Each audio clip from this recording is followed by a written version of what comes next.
हमारे member parliament Chaudhary Ravindra जी के पिताजी का स्वर्गवास हुआ है, चौधरी बलराम जी, तो उनके शोक के लिए मैं यहाँ उपस्थित हुआ था। चौधरी बलराम जी एक बड़े नेक इंसान थे और पूरा जीवन उन्होंने समाज सेवा में लगाया, एक अच्छे सात्विक वृत्ति के, सात्विक खान पान के, और इस बात का संतोष है कि 94 इयर्स उन्होंने अपनी आयु निर्विघ्न बिना किसी बाधा के और स्वस्थ जीवन में व्यतीत किया, और मैं आज उनको श्रद्धांजलि देता हूँ।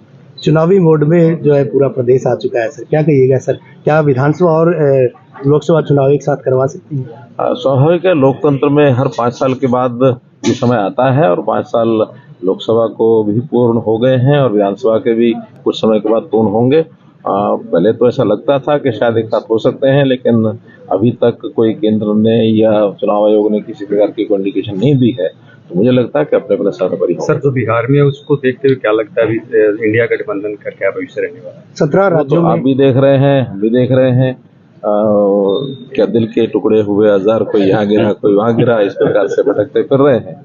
मुझे नहीं लगता कि जनता में किसी प्रकार का कोई इस बात का असर है, प्रभाव है। जनता उनको नकार चुकी है। सब नकारे हुए दल अब इकट्ठा होने की कोशिश कर रहे हैं कि किसी तरीके से उनका अस्तित्व बचा रहे, लेकिन जनता समझ चुकी है और इस देश में अब एक बदलाव की जो एक बाहर एक लहर 10 साल से जो लगातार काम हो रहे हैं, जो कांग्रेस के शासन को पलटा दिया था, उस नाते से अब भारतीय जनता पार्टी का एक स्पष्ट बहुमत का जो शासन है वो केंद्र में भी आएगा, प्रदेश में भी आएगा। हरियाणा में गठबंधन जारी रहेगा सर?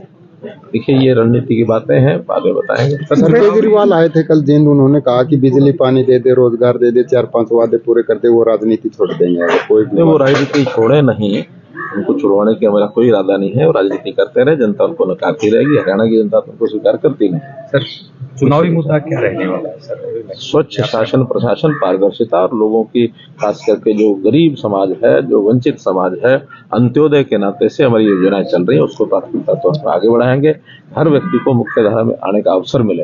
तो 60,000 भर्तियां पेंडिंग चल रही है, कब तक पूरी होने की संभावना है? वो तकरीबन उसका काम पूरा हो चुका है। कभी भी रिजल्ट उसके आ सकते हैं, क्योंकि परीक्षा ग्रुप सी की 2 परीक्षाएं होनी है। एक परीक्षा पहले हो चुकी है, दूसरी परीक्षा ग्रुप्स में चल रही है और वो आगे 15-20 दिन में पूरी हो जाएंगी। ग्रुप डी की भी परीक्षा हो चुकी है और चूंकि एक डिमांड थी कि पहले ग्रुप सी का रिजल्ट निकाला जाए, तो मुझे लगता है कि पहले सी का निकालेंगे ताकि डी में उसके बाद जो लोग सी में सिलेक्ट हो जाएंगे उसके बाद डी में सिलेक्शन हो। नहीं तो डी में सिलेक्शन के बाद बहुत से लोग ग्रुप सी में चले जाएंगे, फिर वो पोस्टें खाली होंगी, तो डबल उसके लिए मेहनत करनी पड़ती है। इसकी बजाय पहले ग्रुप के सी के परिणाम निकले, उसके बाद डी का निकले। सर, हरियाणा कांग्रेस भी काफी सक्रिय और आरोप लगा रही है कि राम के नाम पर राजनीति कर रही है। सक्रिय सबको रहना चाहिए। राम के नाम से कोई राजनीति नहीं है। राम इस देश की आस्था है, इस देश की आत्मा है, और जो राम का नहीं है वो कहीं का नहीं है, किसी का नहीं।